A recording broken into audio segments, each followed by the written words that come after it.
Merci beaucoup. Le caractère capricieux de la technique m'oblige à élever la voix et à parler surtout aux gens qui sont au fond. D'abord, c'est une véritable joie pour moi de venir honorer mes aînés, Prosper et puis Victor, pour leur œuvre magistrale, qui est un aboutissement, mais qui pour nous, je lui disais tout à l'heure, a tracé peut-être le sillon pour qu'on aille un peu plus loin dans la réflexion sur un certain nombre d'éléments. Moi, ce qu'il m'a été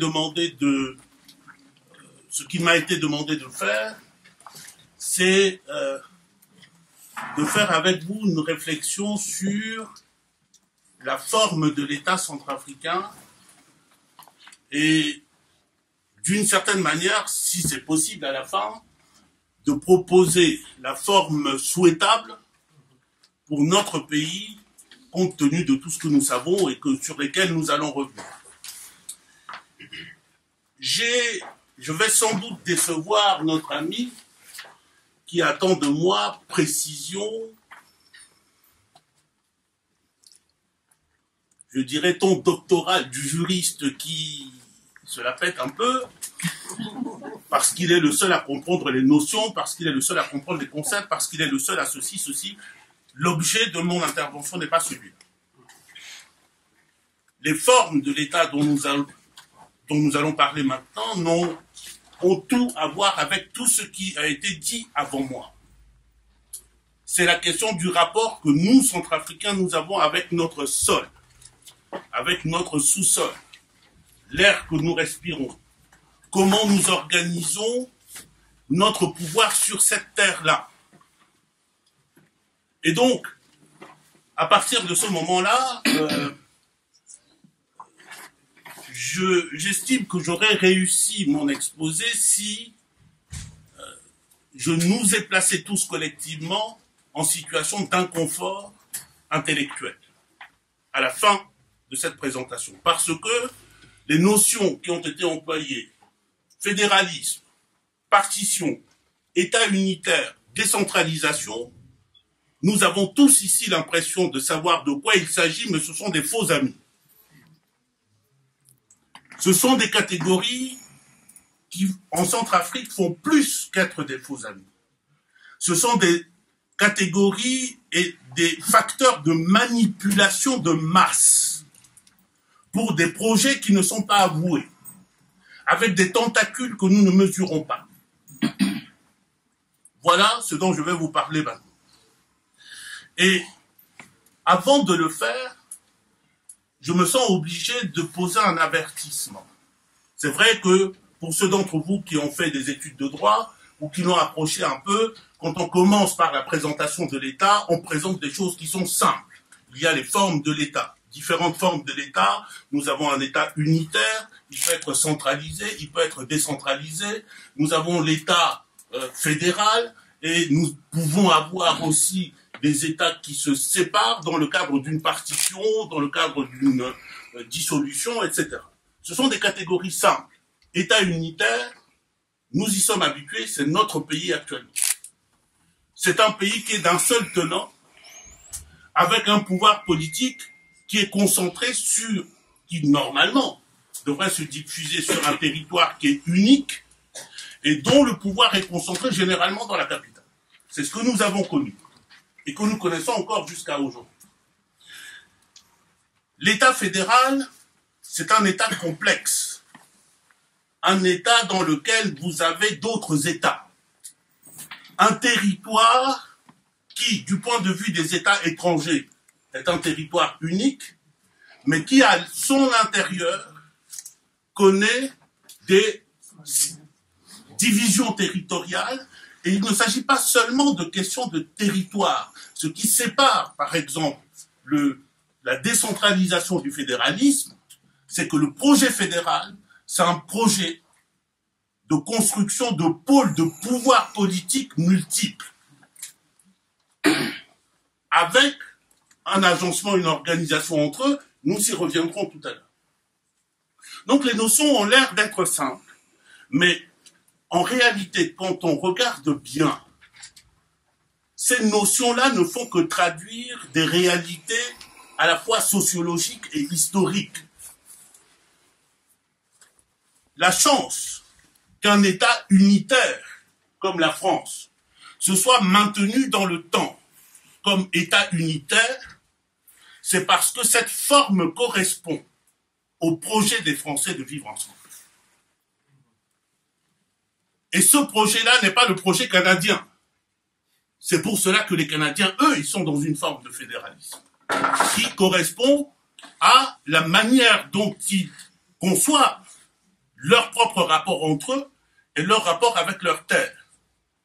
Et derrière les catégories que nous connaissons, si je prends par exemple le cas du fédéralisme, il y a aujourd'hui dans le monde, derrière cette simplicité de l'État fédéral, chaque État fédéral est un État spécifique, avec des équilibres qui sont spécifiques. Quand vous étudiez profondément, les raisons pour lesquelles on a été au fédéralisme sont différentes. Entre le Canada que j'ai cité, la Suisse, la Bosnie-Herzégovine, où je ne parle pas de nos États parce que la division de nos États relevait d'un autre principe. On n'y va pas de la même manière, pas dans le même temps. Et ce que je veux dire là, c'est que derrière la question de la forme de l'État, nous avons surtout un questionnement sur notre histoire commune pour savoir ce qui est convenable à nous, ce qui pourrait nous conforter en tant que nation sur notre terre. Il faut que nous reprenions notre trajectoire. C'est pour ça que je vous propose de partir de la République centrafricaine et de notre histoire depuis les indépendances et peut-être un peu avant les indépendances. Et nous y rejoindrons notre père fondateur, Barthélemy Boganda. Alors, partir de la République centrafricaine, c'est rappeler ce que vous savez tous ici. D'abord, un état des lieux. L'état des lieux, c'est la situation, mais ce sont aussi des revendications. Commençons d'abord par le commencement. À l'origine de la République centrafricaine, il y a d'abord un projet, celui de Barthélemy Boganda, qui est un projet fédéral. Barthélemy Boganda appelait à la construction d'une fédération. J'y reviendrai tout à l'heure et je pense même qu'après moi, il en sera question aussi. Au lieu de quoi, depuis 1958, c'est un État unitaire qui a été mis en place. La République centrafricaine qui a été proclamée le 1er décembre 1958, c'est un État unitaire, établi dans les frontières de l'Oubangui-Chari. Et puis, chemin faisant, nous avons eu de multiples revendications. Je vais aller aux essentiels, en particulier, les revendications dont je suis en train d'évoquer ici, sont au cœur, par exemple, de Khartoum. Mais ils sont au cœur des pourparlers de Khartoum de façon paradoxale. C'est sans doute l'une des questions les plus lourdes de conséquences pour nous, mais il s'agit aussi de l'une des questions les plus escamotées. On n'en parle pas. On n'en parle pas. On nous évoque éventuellement des discussions qui se seraient déroulées entre des conseillers russes qui conseillent la fédéralisation à certains groupes armés. Le choix de Khartoum, c'est-à-dire du Soudan, de mon point de vue, n'est pas neutre. C'est aussi le choix d'un modèle qui est un double modèle pernicieux pour nous, parce que c'est l'un des rares États d'Afrique qui, contre le principe de l'intangibilité des frontières, a fini par être dissocié. Avec succès, nous savons tous que non. Et deuxièmement, Khartoum, c'est la capitale d'un État fédéral et d'un fédéralisme tout à fait particulier. Donc le choix de Khartoum, rien que le choix de Khartoum, est parlant de ce point de vue-là. Et puis, à la fin, on a entendu les revendications qui ont été posées par quelques groupes armés ici ou là. Et donc ce projet, il est... l'essentiel est ailleurs. L'exemplarité de Khartoum, au-delà de l'exemplarité de Khartoum, je me dis, pour nous tous qui suivons l'actualité des négociations de Khartoum, que peut-être que ce qui nous attend demain s'il y a échec, on prépare un éventuel échec à travers soit la partition, soit la fédéralisation. Nous sommes les groupes armés. Nous posons comme exigence incontournable le partage du pouvoir. Vous ne voulez pas le partage du pouvoir dans l'État unitaire de Centrafrique qui existe aujourd'hui, soit, c'est peut-être la prochaine étape, soit, mais puisqu'il en a ainsi, retirez toute l'administration de l'État centrafricain de nos territoires, retirez-vous, et puisque vous ne voulez pas qu'on partage le pouvoir là-bas, nous exercerons le pouvoir ici.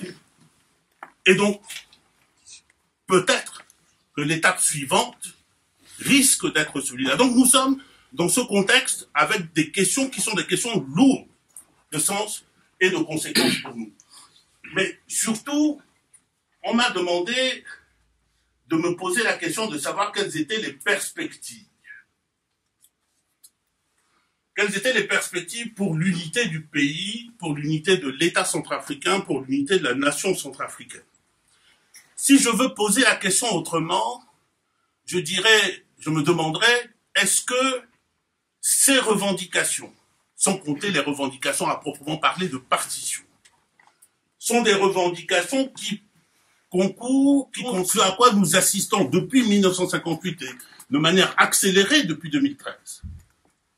C'est un démantèlement de nous-mêmes ou une consolidation, y compris les revendications qui sont derrière de fédéralisme. La discussion a lieu ces temps-ci d'ailleurs parmi les Centrafricains et il n'est pas rare de voir sur Internet, par exemple sur Facebook, récemment, vous savez qu'il y a eu des revendications des groupes armés, parmi lesquels il y avait la demande de l'impunité, du gouvernement d'union nationale, mais aussi de l'autonomie locale. Et on a vu des compatriotes qui disaient non à l'impunité, non au gouvernement d'union nationale, mais la demande de fédéralisme va sans doute dans le bon sens. C'est une opinion.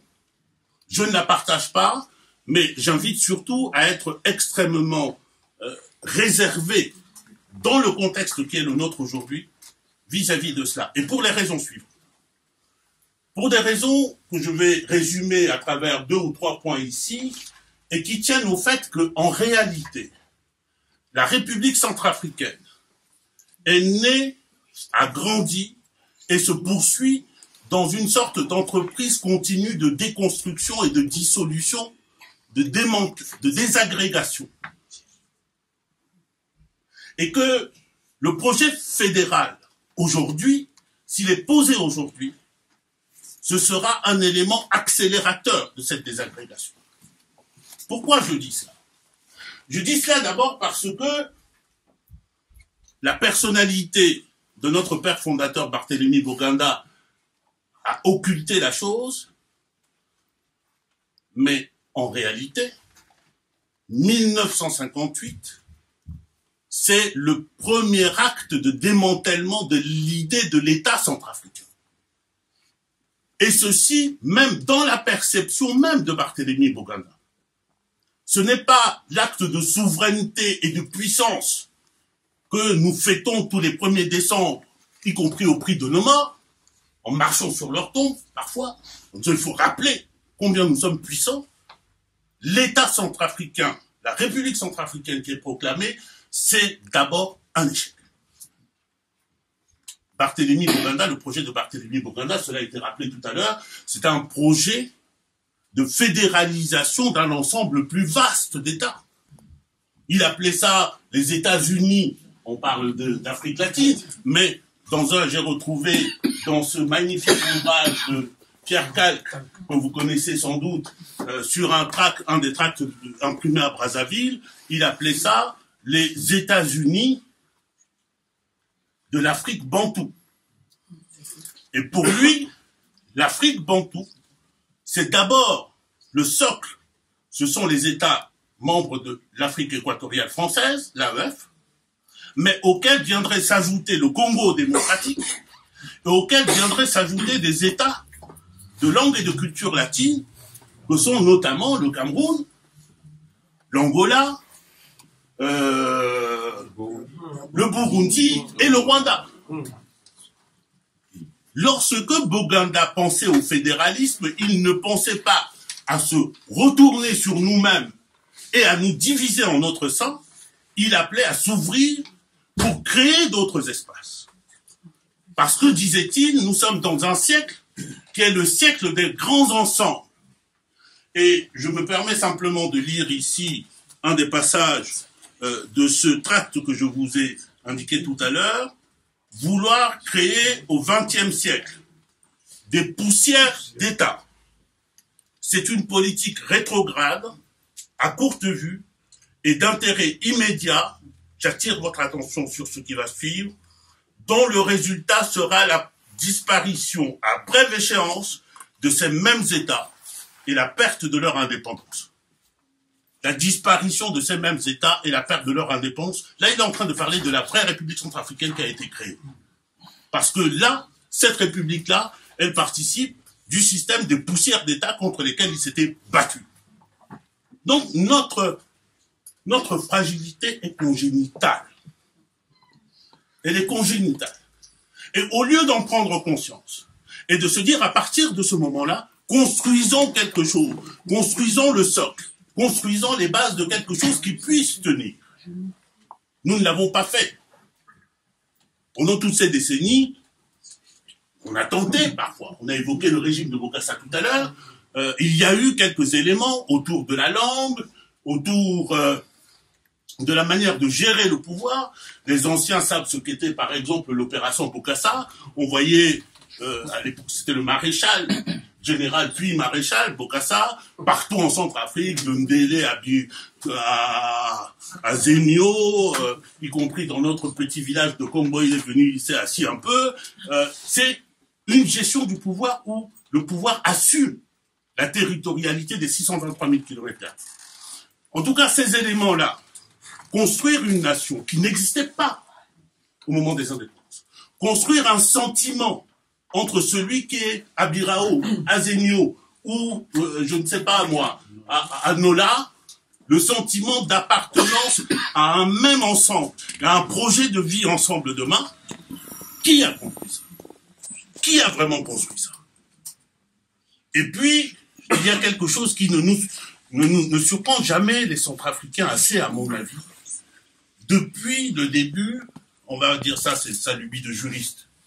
Dans notre constitution, dans aucune de nos constitutions, et nous en avons eu de nombreuses, il y a simplement l'idée de citoyenneté centrafricaine. Ce mot-là, il n'existe pas. Il n'y a pas les droits du citoyen centrafricain. Or, le fondement de notre relation politique, c'est quoi? C'est la citoyenneté. C'est ce qui nous permet de nous construire ensemble, de nous envisager ensemble. On n'a jamais pris le temps de réfléchir à ces outils-là. Et les quelques éléments qui ont été construits, je disais tout à l'heure, autour de la langue, du service militaire, autour de l'éducation, de la formation, etc., tous ces éléments se sont dilués, délités complètement.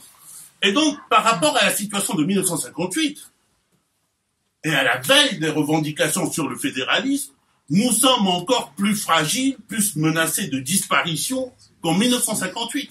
Et c'est à ce moment-là qu'on veut nous vendre le fédéralisme comme une solution. Je conçois, bien sûr, quand on dira à l'habitant de Birao ou de Djema, vous savez, maintenant on a décidé que tu allais être gouverné par les gens de chez toi, ce sera plus simple, vous allez exploiter vos ressources, vous allez pouvoir les gérer vous-même, etc. Évidemment qu'il va sauter dessus. Parce que depuis le temps où on parlait de manque de l'État tout à l'heure, l'État a oublié ces zones-là. Donc si il y a la possibilité de pouvoir s'approprier un peu de pouvoir pour pouvoir gérer ces matières-là, pour pouvoir en bénéficier pour la première fois, évidemment n'importe qui de raisonnable va sauter sur cette occasion. Et c'est sûr, je dirais, ce réflexe de bonne foi de nos compatriotes, que certains installent le virus de la fédéralisation qui, à leurs yeux, n'est qu'une manière pour eux de s'accaparer tout. Et donc, première étape, c'est celle-là. La deuxième étape, les politiques suivies jusqu'à présent, je l'ai déjà indiqué tout à l'heure, ont conduit, je n'y insiste pas, à l'affaiblissement de l'État. L'État, aujourd'hui, c'est quoi? On parle de la République de Bangui, c'est parlons pour tout le monde ici. République de Bangui. Un ministre, un chef d'État, un Premier ministre ne se conçoit plus comme celui qui doit aller dans tous les petits coins de Centrafrique pour écouter, pour parler, pour construire, etc. On a même fini par inventer quelque chose que nous trouvons très vertueux chez nous, c'est l'institution des ministres résidents, qui, en fait, quand vous y réfléchissez bien, est une forme de substitut au fait qu'il y a un gouvernement central qui doit occuper tout le territoire. On va dire, non, c'est toi, à l'intérieur du gouvernement, qui dois le faire. Et au prix d'un certain nombre de contradictions, dont la principale contradiction, juste anecdotique, toi, tu es ministre, par exemple, je sais pas moi, de l'agriculture, natif, je te mets n'importe où, que dans la Bakaga. Et donc, tu es ministre résident de la Bakaga. Et il y a ton collègue ministre de l'enseignement supérieur, qui lui est natif d'ailleurs, mais qui vient chez toi, enfin qui vient dans la Bakaga pour la relance de l'enseignement primaire et secondaire, etc., qui fait des campagnes. Il arrive. Il a une compétence qui est nationale. Et donc, il a autorité sur l'ensemble du territoire. Il va faire ça chez toi, mais il va le faire aussi dans le Boumou. Ensuite, il va le faire, je sais pas moi, dans la Basse-Koto. Mais quand il va arriver, qui veux-tu que les citoyens de cette terre écoutent? L'enfant du pays ou le type qui vient pour une politique juste comme ça ponctuellement et qui s'en va? On finit par installer dans la tête des Centrafricains l'idée qu'on ne peut pas être mieux gouverné que par quelqu'un qui est né chez soi, dans sa région. Et je pense que les choses les plus...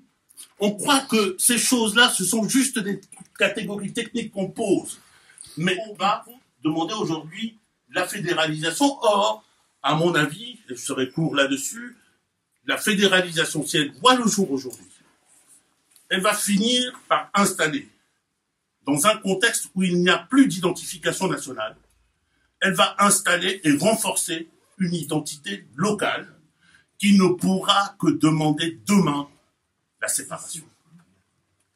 Parce que je me sentirai plus enfant de Basse-Koto que centrafricain. Parce que, en plus, dans les instruments juridiques de mon pays, ça existera. Et pourquoi? Parce que aussi, la Basse-Koto aujourd'hui n'est maîtrisée même pas à 1% par l'État. Et que les forces économiques, militaires, de sécurité, financières, qui sont à l'œuvre en Centrafrique aujourd'hui, sont dans les territoires. Et ils auront les moyens d'une politique d'identification et de séparation du pays. Et donc, quand on réfléchit à cela, il faut penser aussi au contexte à qui sert le crime aujourd'hui, à qui servirait ce crime. Donc, finalement, me direz-vous, est-ce que ça veut dire que l'idée du fédéralisme soit mort? Moi, je ne crois pas. Si je reviens à ma question initiale, que faire pour nous conforter? Quelle est la voie? À mon avis, la voie n'est certainement pas dans le fédéralisme tel qu'elle est conçue aujourd'hui. Ce qu'il nous faut, ou ce dont nous avons besoin aujourd'hui, c'est de réinventer le politique. Réinventer la politique comme l'art d'être au service d'eux et des citoyens de tout ce territoire, des 623 000 km². C'est réinventer une manière de gouverner le territoire dans son ensemble, les régions dans leur ensemble, les citoyens, quelles que soient leurs origines, leur religion. C'est de ramener aujourd'hui en Centrafrique un pouvoir qui soit un pouvoir de l'ensemble. Et ça, je suis bien d'accord que ce n'est pas la voie de la facilité. Mais il me semble que c'est la seule voie qui puisse être couronnée de succès demain. Et je pense que j'ai déjà trop parlé. Je m'arrête. Que